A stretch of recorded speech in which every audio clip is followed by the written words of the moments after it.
পিঠা উৎসব ঘিরে উচ্ছ্বাস। নানা অঞ্চলের সহপাঠীদের মিলন মেলায় পরিণত হয় অতীশ দীপঙ্করের জন্মভিটা মুন্সিগঞ্জের বজ্রযোগিনী। প্রাকৃতিক সৌন্দর্যের লীলাভূমির এলাকাটিতে শীতের পিঠা ঘিরে বিশেষ আমেজ। পিঠাপুলির গ্রানে মুখরিত চারিদিক। বজ্রযোগিনীর অতীশ দীপঙ্কর অডিটোরিয়াম এবং মাঠের আশপাশেও সাজ সাজরব। মাঘের সন্ধ্যায় কনকনে শীতে গরম ভাপা, চিতই, পাটিসাপটা সহ নানা রকম পিঠার সমারোহ। বিক্রমপুরের পিঠার ঐতিহ্য ছড়িয়ে দিতেই এমন আয়োজন বলছেন আয়োজকরা। বিক্রমপুরের যারা আছে মুন্সিগঞ্জ, তারা এটা আয়োজন করেছে, তাদেরকে আমি অসংখ্য ধন্যবাদ জানাই।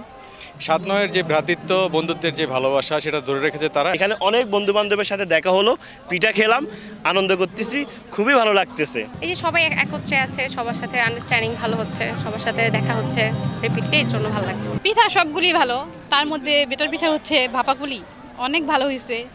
আর আমরাই মুন্সিগঞ্জের আয়োজন অনেক ভালো করে করি, যাতে ঢাকার অতিথিরা আসলে আমাদের সুনাম করে।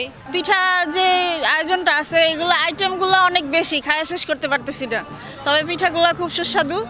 আর আমাদের বন্ধুদের যে আন্তরিকতা, মুন্সিগঞ্জের বন্ধুদের সবসময় আন্তরিকতাটা এরকম থাকে, এরকম এক্সপেকটেশন নিয়ে আসছিলাম, তো এটা আর কমতি হয় নাই। শুক্রবার সন্ধ্যায় এই পিঠা উৎসবে গ্রাম বাংলার জনপ্রিয় হরেক রকমের পাহাড়ি পিঠা প্রদর্শিত হয়। সারা বাংলাদেশে 07 জুনিয়র 9-এর যে বন্ধুরা আছে, তারা সবাই মিলে আমরা একটি অরাজনৈতিক প্ল্যাটফর্ম গড়ে তোলার চেষ্টা করছি এবং এর মাধ্যমে আমরা সমাজকে মাদক মুক্ত সমাজ এবং সুন্দর একটি পরিবেশ উপহার দেওয়ার আমরা প্রত্যাশা রাখছি। এসএসসি 2007 ও এইচএসসি 2009 ব্যাচের শিক্ষার্থীদের সংগঠন 0709 এই পিঠা উৎসবের আয়োজন করে। নাসির উদ্দিন উজ্জ্বল, সময় সংবাদ, মুন্সিগঞ্জ।